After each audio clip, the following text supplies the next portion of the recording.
Oi, galera, tudo bem com vocês? Bom, turma 2000, hoje a gente vai começar mais um roteiro, então, ok?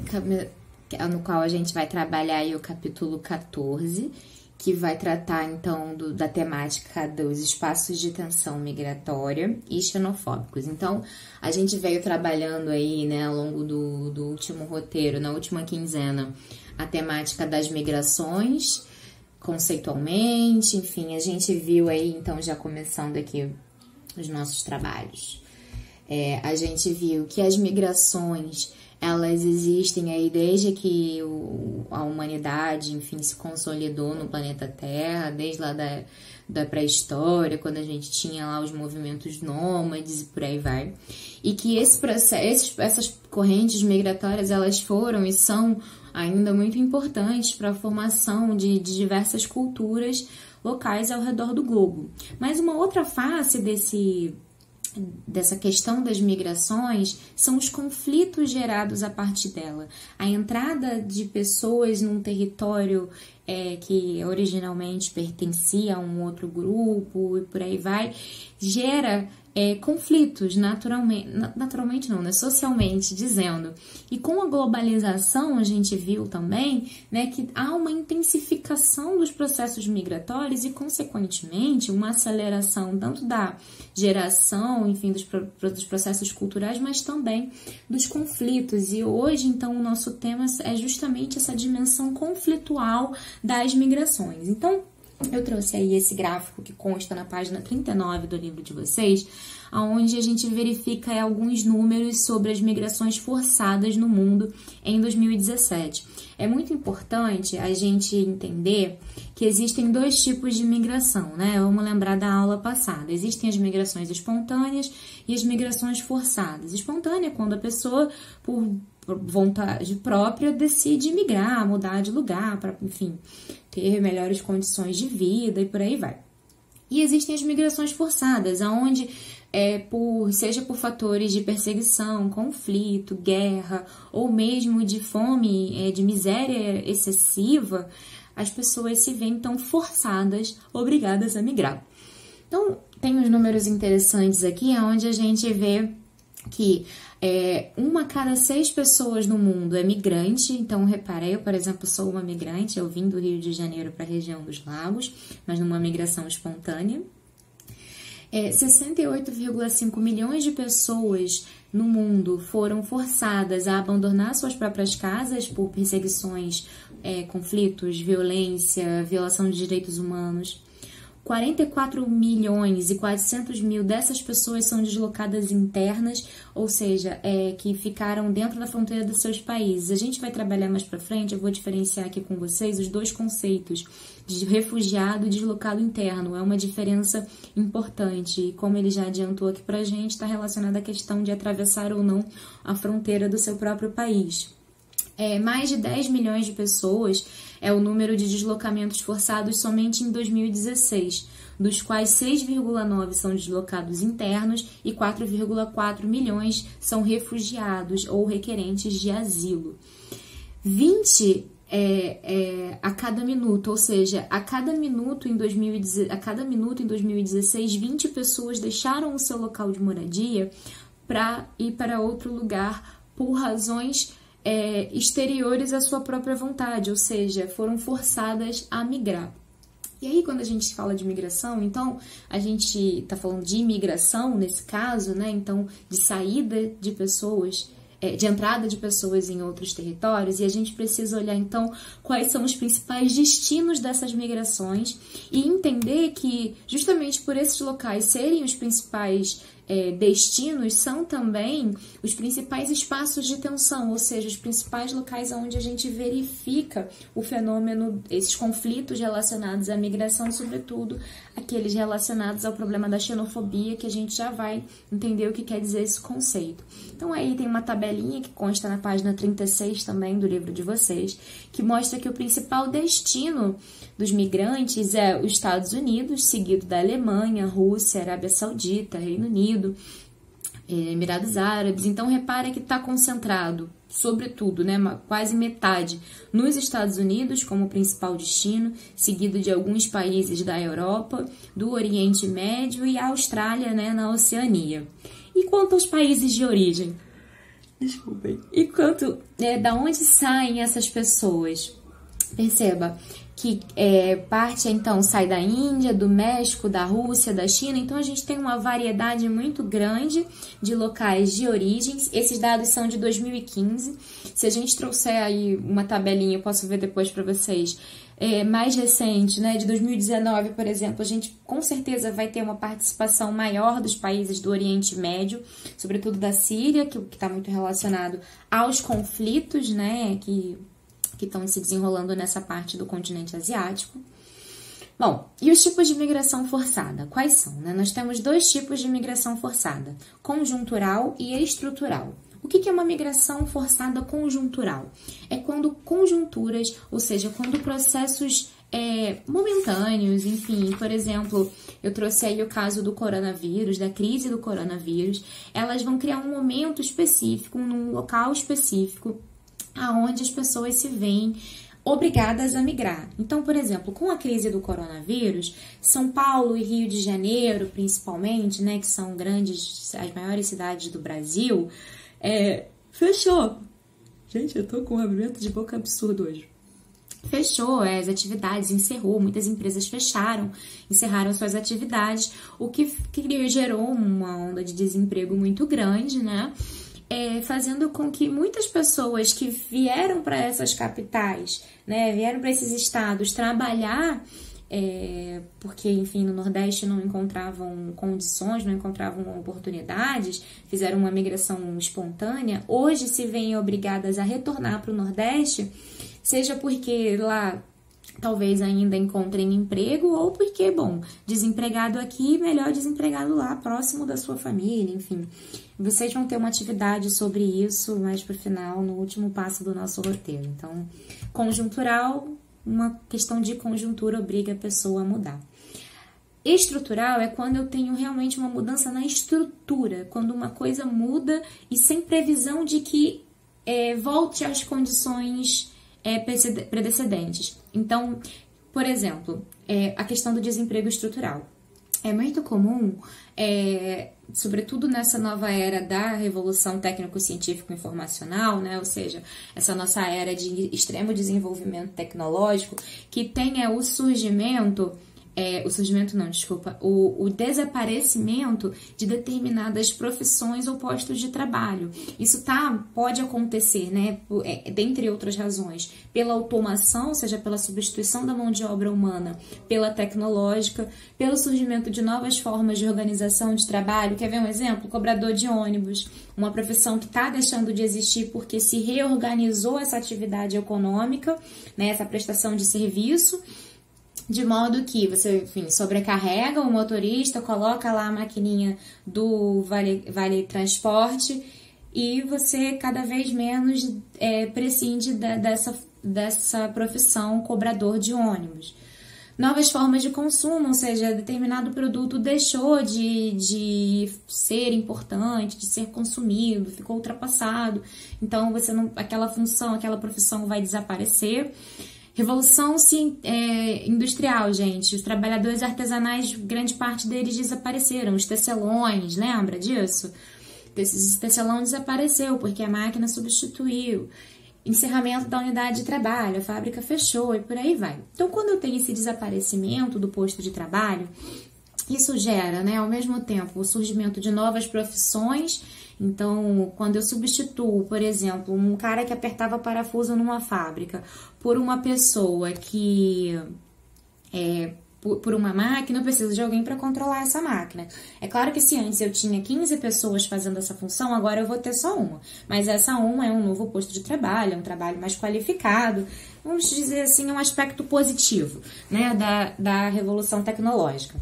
Por outro lado, leva à extinção de postos de trabalho em série, né? O que aumenta consideravelmente o número de desempregados. Essas pessoas, se vendo nessa condição de desempregado, sem uma perspectiva a curto prazo de ser reintegrada ao mercado de trabalho exercendo a sua função, elas se veem obrigadas a migrar. No contexto do desemprego estrutural, a maior ameaça, então, é a disputa por empregos já escassos. Então, imagina, você tem um contexto onde os postos de trabalho estão ficando cada vez mais escassos, porque está havendo cada vez mais automação, mais substituição da mão de obra humana pela mão de obra, pelo trabalho tecnológico. E isso vai gerar, a pessoa que migra, ela vai para uma cidade, vamos supor, você trabalhava em São Bernardo do Campo, em São Paulo, você migra para Santo André, porque lá em São Bernardo a tua fábrica te despediu, porque seu trabalho não é mais necessário. E você chega em Santo André para disputar empregos que também estão escassos, porque essa lógica da automação, enfim, de todos esses fatores que geram desemprego estrutural não acontece em um só lugar, é um fenômeno que atinge todo o globo, né? Então, quanto mais você tem a migração e quando isso se associa a um processo de disputa por postos de trabalho já escassos, isso começa a gerar tensões entre os locais e os migrantes, o que pode ser traduzido muitas vezes em fenômenos de xenofobia. E o que é xenofobia? Se você colocar no Google, você vai ter lá a tradução, né, ou conceituação mais comum, que seria medo ou aversão ao estrangeiro. Mas a ONU trabalha com um conceito mais complexo, mais completo, que eu gostaria de trazer para vocês, que tem também no livro, que diz o seguinte: xenofobia seria, então, um conjunto de atos que implica a rejeição de pessoas, sendo oriunda da sensação de estranheza ou mesmo de hostilidade, ao que se coloca como externo à comunidade, à sociedade ou à identidade nacional. Então, é quando as pessoas começam a estranhar ou mesmo hostilizar aqueles que são alheios, que não pertencem originalmente ao seu grupo social, seja a sua comunidade, sei lá, religiosa, ao seu bairro, ou mesmo ao seu país de uma maneira geral. Então, a gente tem aí essa imagem que eu trouxe para vocês de 2016, onde se lê, né, uma manifestação pró-Brexit, que foi o processo está acontecendo, né? O processo de saída do Reino Unido da União Europeia, e você tem aí pessoas do Reino Unido com uma faixa dizendo: pare a imigração e comece a repatriação, ou seja, parem não só de permitir a entrada de pessoas no Reino Unido, mas inclusive repatrie, não sei como seria isso, mas enfim, mandem essas pessoas de volta para os seus países, não as queremos aqui. Isso é um exemplo claro de xenofobia. Então, tem uma série de estudos que estão sendo feitos aí sobre a questão da pobreza. Eu tenho acompanhado muito esses estudos. E eu recentemente estava ouvindo uma entrevista de um pesquisador que ele visitou vários países do mundo, países desenvolvidos e subdesenvolvidos, inclusive o Brasil, e ele mapeando a questão da desigualdade no mundo. E ele trouxe um relato muito interessante, depois eu posso disponibilizar para vocês essa entrevista, onde ele entrevista um senhor que era caminhoneiro no Reino Unido, eu não lembro exatamente qual estado, qual lugar, mas era uma cidade tradicionalmente ligada à atividade industrial, que com o encerramento das fábricas gerou um desemprego estrutural, certo? E esse cara, enfim, até se encontra sem trabalho, vivendo de ajuda do governo. E aí, na entrevista que esse pesquisador fez com esse caminhoneiro, ele pergunta onde ele identifica as raízes, assim, por que ele acha que está nessa condição, por que o Reino Unido está passando por esse problema, né, de desemprego. E ele não diz que é porque a fábrica fechou, porque ela achou que seria mais interessante produzir num país como os tigres asiáticos, né? Não, ele diz que um dos principais fatores geradores do seu problema é a entrada cada vez maior de imigrantes, sobretudo os refugiados árabes que entraram no Reino Unido, sobretudo a partir de 2011. Então, assim, eu não tô julgando o cara, tá? Antes que se coloque isso. Mas, pra gente perceber, pra gente ver como que no imaginário social, e é realmente aquilo que chega mais perto da gente, quando você vai lá procurar um emprego, e o cara da fábrica diz pra você que não tem emprego pra você, e você olha e você vê uma pessoa de uma outra nacionalidade, ou mesmo de um outro estado, ocupando um posto de trabalho que teoricamente era para ser seu, ou que poderia ser seu. Mas, além das questões econômicas, ou somadas a elas, a xenofobia muitas vezes está relacionada a questões ideológicas também. Então, é muito comum, eu acho que a questão econômica, ela agrava, ela abre as portas, ela tira do armário, muitas vezes, cria um terreno fértil para a proliferação e para o fortalecimento de teorias como as teorias da supremacia étnica, teorias nacionalistas e conservadoras. Então, a gente tem aí, no século XX, sobretudo, um fortalecimento muito grande de movimentos de supremacia étnica, como o fortalecimento, né, da Ku Klux Klan nos Estados Unidos. Eu trouxe essas imagens aí, então, a primeira da esquerda mostra aí um protesto da Ku Klux Klan, né, recente, que aconteceu nos Estados Unidos, em Charlottesville, se eu não me engano, em 2016. Um protesto no Reino Unido, diz que uma faixa dizendo mantenha os sírios fora, né, ou seja, nacionalista, uma propaganda de um grupo supremacista conservador norte-americano que traz aí uma caricatura do Donald Trump dizendo I don't want you in my country, ou seja, eu não quero você no meu país, ou seja, cada vez mais associa-se, né? Você tem um fortalecimento da xenofobia com essas teorias de supremacia étnica. E tem um exemplo aqui de um brasileiro que em 2016, no contexto da votação do plebiscito do Brexit, né, quando a população do Reino Unido votou a favor da saída da União Europeia, um brasileiro relatou que, enfim, eu trouxe aí a matéria de jornal para vocês, um trecho, que ele conta que ele e a esposa, ele é brasileiro, a esposa é mexicana, eles foram visitar um apartamento, ela tá grávida, foram procurar um apartamento num bairro onde tem poucos imigrantes, e ele conversava com ela em espanhol. E aí uma senhora de idade aborda ele e diz: você fala inglês? Não. Você fala inglês, não? Você consegue entender o que eu estou dizendo? Este é o meu país. Estamos saindo da União Europeia. Não vamos mais ter tantas pessoas como vocês por aqui. Os tempos serão outros. Ou seja, uma fala extremamente xenofóbica. Meu país, repara o nacionalismo. Pessoas como você, olha a xenofobia, a aversão ao outro, traduzida aí nessa fala, né? Bom, trazendo aqui para o painel geral, eu falei então para vocês, Estados Unidos é o maior destino de imigrantes internacionais, né? E também é o país que concentra a maior quantidade de imigrantes em situação irregular do mundo. Então você tem aí aproximadamente 11 milhões de pessoas vivendo em situação irregular nos Estados Unidos. Está muito relacionado a redes ilegais de imigração que congregam aí não só a migração de pessoas com condições econômicas mais desfavorecidas, mas também está muito relacionada às redes de narcotráfico que entram nos Estados Unidos, isso há muito tempo. E o problema das migrações, e aí dialogando com a questão da xenofobia, se intensificou muito no contexto... Eu botei 2011 aqui, gente, perdão, é 2001, tá? No contexto do início do século XX, quando a gente teve lá o atentado do 11 de setembro, né, as torres do World Trade Center, onde se iniciou a famosa guerra ao terror, né, quando os Estados Unidos então inicia uma política de busca, enfim, pelos chamados terroristas, identificados aí na Al-Qaeda, enfim, uma série de grupos fugiu, chamados terroristas, mas tem outro termo, não vou me lembrar agora, mas enfim, que acaba que está muito identificada a etnia árabe, o que acabou gerando no país um sentimento de medo e uma xenofobia muito grande a todos aqueles de origem árabe, sobretudo árabes muçulmanos, de religião muçulmana, islâmica.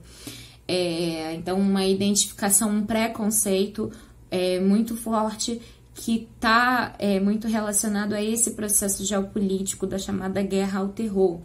E agora, mais recentemente, no governo Trump, né, um governo que se elegeu muito com um discurso anti-imigração, sobretudo anti-imigração latina nos Estados Unidos, né? A gente sabe aí que o México, os migrantes mexicanos são o maior contingente que se encontra nos Estados Unidos, o que provoca, enfim, todos os conflitos que a gente já mencionou anteriormente, já é conhecido de alguns de vocês.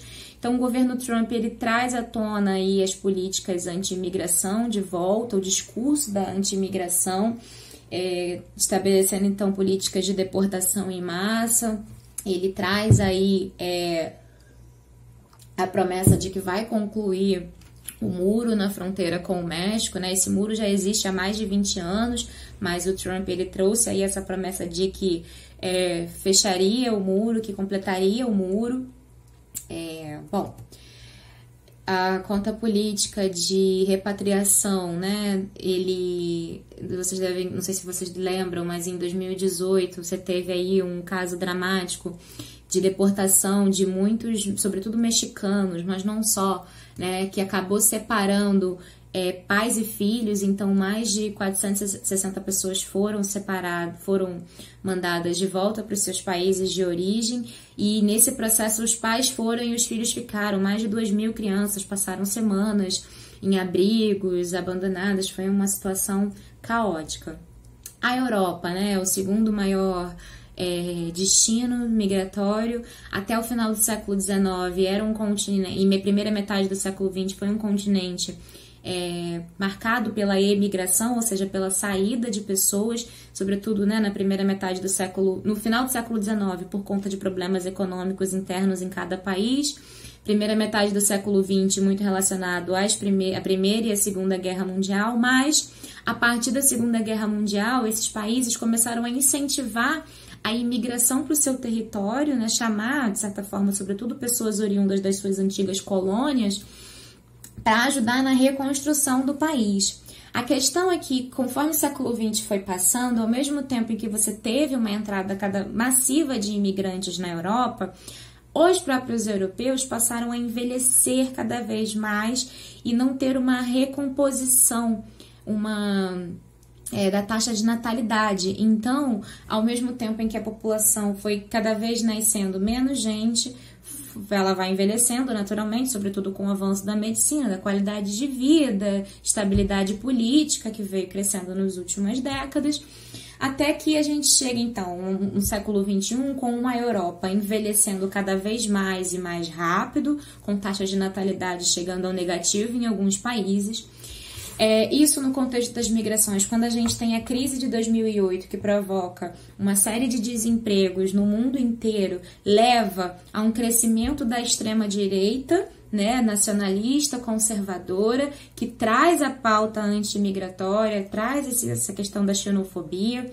Em 2016, a votação, em 2011, com a crise migratória, né, que está relacionada aí aos conflitos no Oriente Médio, que provocaram uma migração em massa muito grande de pessoas do Oriente Médio para a Europa. A Europa né, o principal rota de fuga dessas pessoas. Então você teve aí um total de, sei lá, acho que são mais de 1 milhão de pessoas entraram, sobretudo em 2015, na Europa, provocando a tal da crise migratória, né, que é ou chamada também de crise dos refugiados, o que reforçou. E aí, gente, contexto de crise econômica, a gente ainda nem todos os países se recuperaram da crise de 2008. Enfim, uma entrada muito grande de imigrantes. O Brexit, então, ele é que é a saída do Reino Unido da União Europeia, então, é um reflexo também desse processo econômico com essa questão migratória, né? Então, trouxe aí essas imagens chocantes, né, do que ainda hoje estão acontecendo de pessoas que estão fugindo para a Europa. A gente teve aquela imagem que chamou muita atenção em 2015, de um menininho sírio morto, afogado, que apareceu o corpinho dele boiando numa praia na Turquia, enquanto a família tentava fazer a travessia se eu não me engano, para a Espanha. Bom, tem novamente essa imagem. A questão dos refugiados, então, né? Vamos diferenciar aqui conceitualmente. Refugiados são todos aqueles imigrantes fugidos de seu país de origem. Então, a pessoa que sai de um país para outro por conta desses problemas políticos que a gente mencionou, de guerras, de perseguições. Então, ele se refugia em um país. E os deslocados internos, que pelos mesmos motivos que os refugiados deixam o seu país, deixam o seu local de origem, mas não necessariamente saem do seu país. Eles pedem abrigo dentro do próprio país, mas em outro local. O deslocamento forçado, uns números aqui então pra gente, né? Praticamente dobrou na última década, então de 2010 a 2020 a gente teve um crescimento muito grande do número de migrações forçadas. Até o final de 2019, 79,5 milhões de pessoas em todo o mundo haviam sido forçadas a deixar suas casas. O número de crianças é tão grande quanto as populações da Austrália, Dinamarca e Mongólia juntas, só para a gente ter uma dimensão aí. Então, são mais de, acho que 300 milhões, não lembro o número, 13 milhões, se eu não me engano, só de crianças que estão deslocadas do seu local natural de habitação. Eu trouxe aí um gráfico, eu vou deixar esse slide disponível para vocês no portal, para vocês darem uma olhada, mas eu sugiro que vocês entrem no site da ACNUR, que é a associação, eu vou lembrar, daqui a pouco eu lembro o nome, mas enfim, é a instituição, cadê? Alto Comissariado das Nações Unidas para Refugiados, né? Então é uma instituição vinculada à ONU que cuida especificamente da questão dos refugiados. Mostra aí esse gráfico, então, como que cresceu da década de 90 para cá, sobretudo, repara aqui, gente, de 2010 a 2019, o gráfico praticamente ele fica numa vertical, né, pra gente ver aí como cresceu o número de refugiados em todo o mundo. Esses gráficos aqui mostram, né, então também pra gente ter uma olhada aí que, por exemplo, 1% da população mundial atualmente está deslocada, 80% das pessoas deslocadas no mundo estão em países ou territórios afetados por insegurança alimentar e desnutrição, ou seja, saíram muitas vezes de países em guerra, com situações complicadas política e economicamente, mas isso não significa que os países que os abrigaram estejam em condições tão favoráveis, enfim, ofereçam uma vida 100% melhor para eles, porque, por exemplo, os principais países de acolhida são Turquia, Colômbia, Paquistão, Uganda, todos esses países em desenvolvimento, então que não podem oferecer aí uma estrutura a nível Europa, vamos botar entre aspas aqui. Principais países de origem, né? Síria, Venezuela, Afeganistão, Sudão do Sul, Mianmar. Bom, vale a pena vocês darem uma olhada com atenção nesses gráficos aqui, vou deixar disponibilizado para vocês. É isso, meus amores, a gente então se encontra na semana que vem, vamos falar aí mais sobre o Brasil nesse contexto das migrações forçadas e da xenofobia. Próximo passo é vocês lerem o livro, fazerem as atividades, e o passo 5 é que vocês leiam a matéria de jornal que fala aí sobre a questão da pandemia e as migrações forçadas no mundo, e escrever um texto argumentativo, enviar para o meu e-mail, eu vou estar aguardando. E é isso, galera. Beijos, até a próxima e a gente se vê.